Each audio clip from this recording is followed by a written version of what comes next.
जाए, रुपए का नुकसान हो जाए, कुछ भी हो जाए, लेकिन सबसे बड़ा नुकसान ये है कि हम वाणी से तिरछोल करके किसी को दुख देने लग जाते हैं।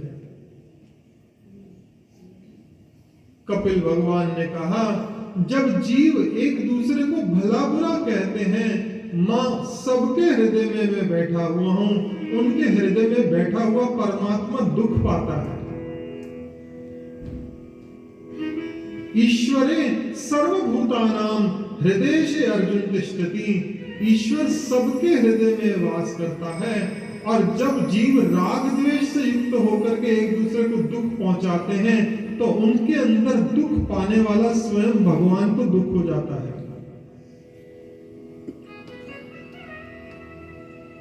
जीवन में हो सके तो किसी को सुख देने की कोशिश करिए, दुख देने की कोशिश मत करिए। यहां तो नहीं, लेकिन कई जगह मंदिरों में भी देखता हूं, कई लोगों की वाणी इतनी टेढ़ी मेढ़ी होती है, ऐसे पंडित जी को भी बोले, हे पंडित, हे पंडित। ब्राह्मणों सर्वधर्मज्ञ लोकानां कीर्तिवर्धनम, देवता मंत्र के अधीन है और मंत्र ब्राह्मणों के अधीन है। ब्राह्मण तो क्या, किसी जीव को भी कष्ट नहीं होना चाहिए। लोग गायों की सेवा करते हैं, लोग कुत्तों की सेवा करते हैं, लोग पशुओं की सेवा करते हैं, पक्षियों की सेवा करते हैं, चींटियों को दाना डालने के लिए थैले में चीनी ले लेकर के पार्कों में घूमते रहते हैं। लेकिन घर के अंदर काम करने वाली भी है, काम करने वाला भी है, उसके अंदर आत्मा नहीं दिखाई देती। उसको 10 दफा बाजार घूम भेजेंगे, जा अदरक ले आ, जा मिर्चे ले आ, जा धनिया ले आ, वो बेचारा लाते तुड़ाता रहे सारी दिन। नौकर के अंदर आत्मा थोड़ी दिखाई देती है। पंजाब में फरीदकोट नाम का एक शहर है, वहां पे फरीद नाम से एक संत हुए। कहते हैं उनकी जीवन की बड़ी हुई घटना कि एक दिन कोई विधवा स्त्री उनके पास में आई, उसके बच्चे का जन्मदिन था, तो वो अपने साथ में कुछ जलेबी लेके आई कि संत के द्वार पर कभी खाली हाथ नहीं जाना चाहिए। तो बाबा फरीद क्योंकि मुस्लिम थे, तो उस दिन उनका रोजा चल रहा था। उस स्त्री ने बाबा के चरणों में प्रणाम किया और कहा कि बाबा, मैं विधवा हूं, ये मेरा बेटा है और आज मेरे बच्चे का जन्मदिन है, मैं आपके चरणों में प्रणाम करने के लिए आई हूं, आपके लिए जलेबी लाई हूं। अब बाबा फरीद ने वो जलेबी देखी, उस बच्चे को आशीर्वाद दिया और कहा, ये बस प्रसाद कर दिया, इसको ले जाओ, आज मेरा उपवास है, आज मैं जलेबी नहीं खाऊंगा।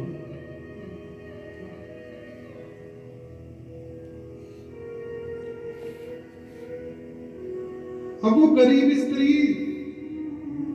जब कोई भाव से लाता है ना, तो उसको ये होता है कि महाराज जरा सी चीज खा ले, भले ही महाराज को डायबिटीज हो लेकिन खा ले, भले ही महाराज को ब्लड प्रेशर हो लेकिन खा ले। क्यों? उनकी भावना से है। अब वो गरीब स्त्री जा रही है वापस, तो रोते रोते जा रही है, उसकी आंख में आंसू आ गए कि मैं भाव से जलेबी लेके आई थी और बाबा ने खाई नहीं। वो रोने लगी तो उसका बेटा भी रोने लग गया।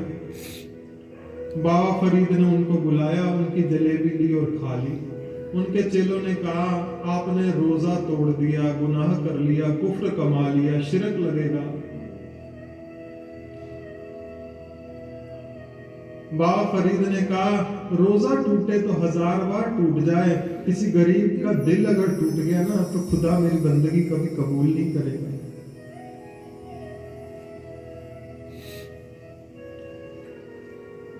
ये संतों महात्माओं की बात है कि वो दूसरे के हृदय का ध्यान रखते हैं, दूसरे के हृदय को कष्ट ना हो। ईश्वरे सर्वभूतानां हृदयेषु अर्जुन तिष्ठति, सबके हृदय में परमात्मा का वास है। किसी को मेरे से कष्ट ना हो, किसी को मेरे से असुविधा ना हो, किसी को मेरे से दुख ना हो।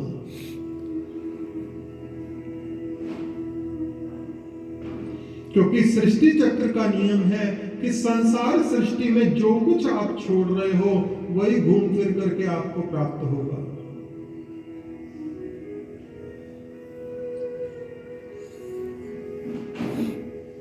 संत जना मिल माखन खायो, छाछ पियो संसारा। संसार का जो सार तत्व मक्खन है वो तो संत जन छक चुके हैं। छाछ पियो संसारा। संसारी व्यक्ति को समझ में नहीं आता, इसलिए संसार में वो अनेक प्रकार से दुख पाता है। भगवान कहते हैं कि जो मेरे स्वरूप का ध्यान करते हैं वो मुझे ही प्राप्त होते हैं। अर्थात जिस जिस देवता का ध्यान करते हो, जो जो तुम्हारा इष्ट है, उस देवता की वैसी वैसी कृपा आपको प्राप्त होने लग जाती है। नौवां उपदेश देते हुए कपिल भगवान कहते हैं, व्यक्ति स्त्री हो या पुरुष, प्रत्येक को चाहिए माता पिता गुरु और सेवा, सूर्य की सेवा किया जाए। चार देवता हमें रोज दर्शन देते हैं। प्रेम से बोलो जय श्री कृष्ण। माता पिता ये देवता है, देव के रूप में है। अपनी मैंने कहा ना कथा की शुरुआत में, सारी जिंदगी माताएं झगड़ा करती रहेंगी, फल वाले से मोल भाव कराएंगी, सब्जी वाले से मोल भाव कराएंगी और सारा सोना चांदी संपत्ति जोड़ करके घर में आने वाली बहू को सौंप देती हैं। बाद में वो सेवा करे चाहे ना करे।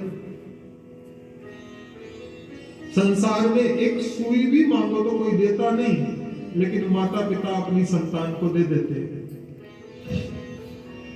ये जागृत अवस्था में देव है। दूसरा बताया सूर्य नारायण, ये जागृत अवस्था में देव है। सृष्टि में जो चीज हम खाते हैं, मिठाई से लेकर के सूखा चना मुरमुरा तक, अचार से लेकर पापड़ तक, जो चीज भी हम खाते हैं, अगर उसमें सूर्य नारायण के द्वारा वो चीज उत्पन्न नहीं हो तो वो चीज बनी नहीं सकती। 10-15 दिन सूर्य नहीं निकलता, लगभग 20 जनवरी से लेकर के और 20 दिसंबर से लेकर और 13 जनवरी तक देखो कितना काल सा महसूस होता है। जिन देशों में कनाडा इत्यादि में सूर्य बहुत कम निकलता है तो उन लोगों की जिंदगी भी बड़ी स्लो हो जाती है।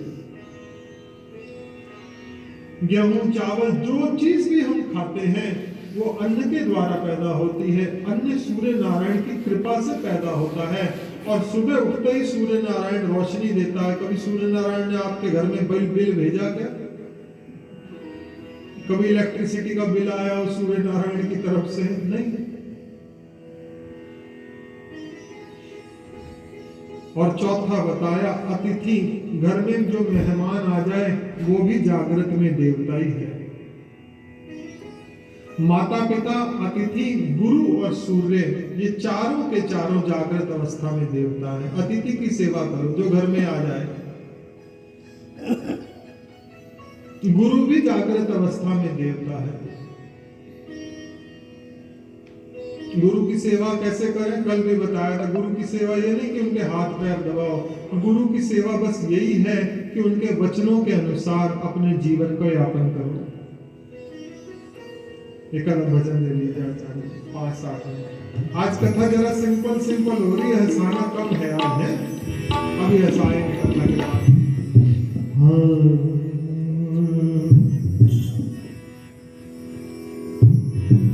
जो प्रेम गरीब आए